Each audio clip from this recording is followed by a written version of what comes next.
Dr. Herman Poncer, author of Burn, makes that really prominent claim, his life's work, that we have this caloric ceiling every day. When you are eating, what does your food look like? Because when you're saying that, like, towards the end of the day, you are starting to kind of slow down, I'm just curious, like, what you're actually eating. That's if I, happen to skip a meal, which was so routine before, but now it's like I've taken a fork in the road, and once I think you turn on those appetite sensors, especially for me now in the morning, I'm used to fasting for years, and now I have like a nice load, and so come around midday, I'll be wanting more food, and at dinner I'll be wanting more food. Waiting for one of you. This is the interesting experiment. Like Ryan Baxter, this primal health coach, I had him on my BRAD podcast. He did a very quantifiable. He's an engineer. He wrote down everything he ate for a year, calculated the calories, everything for a year, and did an experiment and added 600 additional calories from his previously logged year.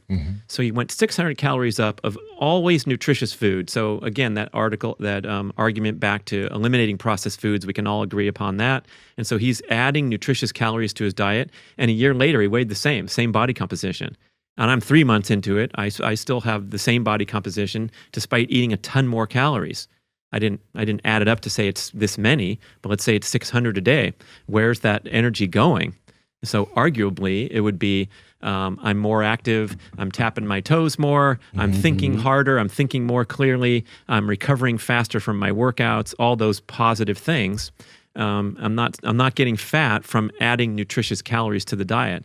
And that's kind of an eye-opener. Like, someone tell me what's going on there. Dr. Herman Poncer, author of Burn, makes that really prominent claim, his life's work, that we have this caloric ceiling every day.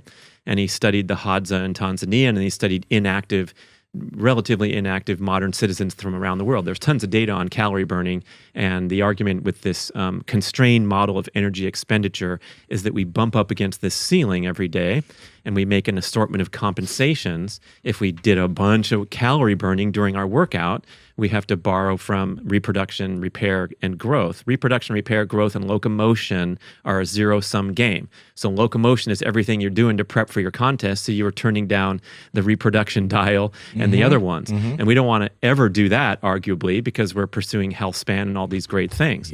And so now new research is showing that constrained model only applies if calories are limited. Like the Hadza are barely hanging on. They have to kill baboons now instead of bison because they've been run out of their territory.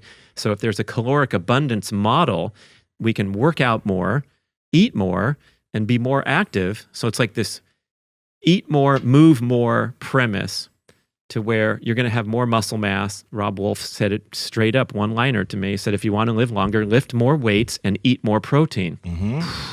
Okay, that's different than do a 16-8 and cycle in carbs on the weekend. It's like, boom. You want to be as active as possible, especially if you have anything less than optimal functional muscle mass, which most people wish they had less fat and more muscle mass. So we want to go toward that goal, and that's going to be enabled by nutritious, healthy food. Makes sense. It does. I think that's kind of Saladino's thing. It's like, I'm really strongly believe that he's hit upon this most nutritious diet, the animal-based diet. It's hard to argue. If you have liver in a micronutrient analysis, it's going to kick ass on the kale smoothie. It just is, no matter what anybody can argue. It's like we're choosing the most nutritious foods on earth, the eggs, the liver, the steak, whatever. Then you're adding in sufficient carbohydrates to help perform and recover and restock glycogen and help your hormones and your thyroid and all these things.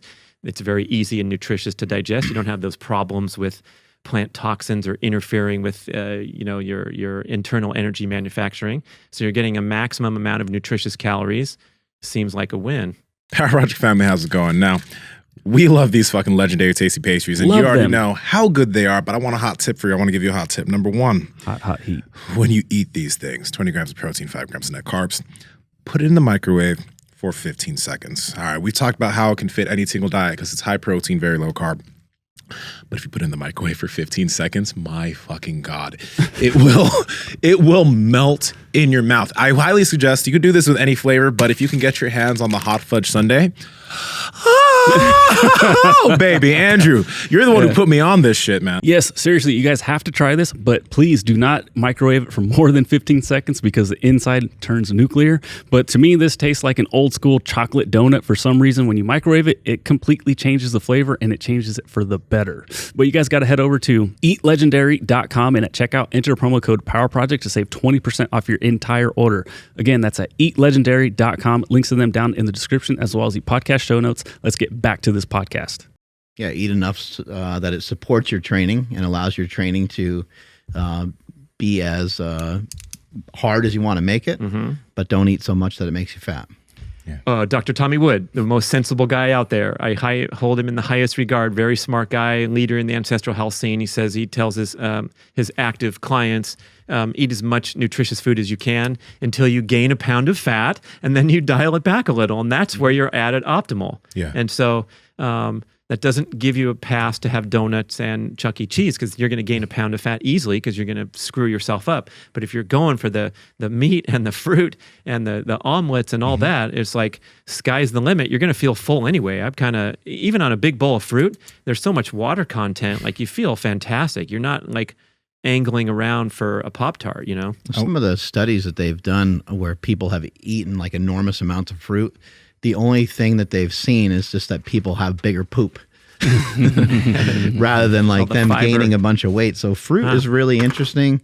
And so is protein. You know, we've had people on the show before that have kind of referenced like the protein calories seem to have somewhat disappeared when we're trying to equate for them. We're trying to figure out what the fuck happened to them in this mathematical equation. It seems like they're not accounted for in some way. So the energy balance thing is definitely something that I have always been in question of. And on top of all that, what you're talking about bumping up next to the caloric intake per day, obviously the body does not work that way.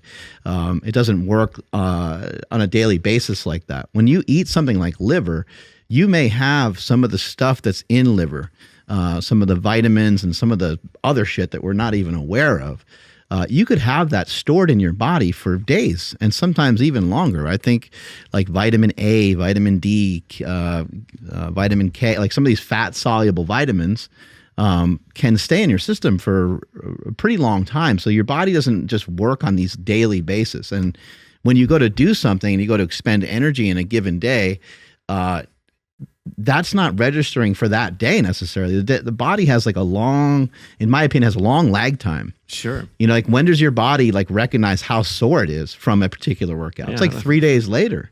So at minimum, the body works in like a 3-day delay. What about when somebody tells you something? What about when you start to develop a new belief? You sit there and go, fucking hey, man, what that guy said to me on Monday really makes sense. And it's now Thursday, right?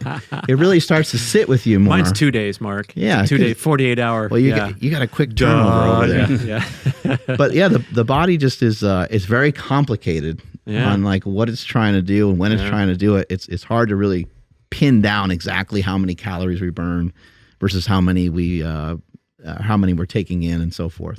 Yeah, the effects of the workout, that's an interesting one because I can't figure that out. I'm just still blown away. Like I thought I did a good workout and then 2 days later I'm sore and I'm like, oh, okay, well, it was over my limit, but it took a long time to kick in, you know?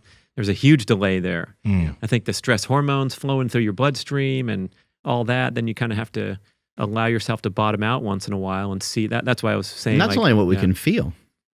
Right. That's only what you can feel. Who the fuck else? Who knows what the hell's going on in all there? you know. Hey, how's it? Sorry, I'm not going to whisper. I know you guys are enjoying this content, and we love talking to all these people and bringing you guys great information. So if you could help us out by hitting the like button, because that helps the algorithm, subscribe and hit the notification bell, we're going to continue reaching more people, and we're going to continue helping more people. Talk to y'all later.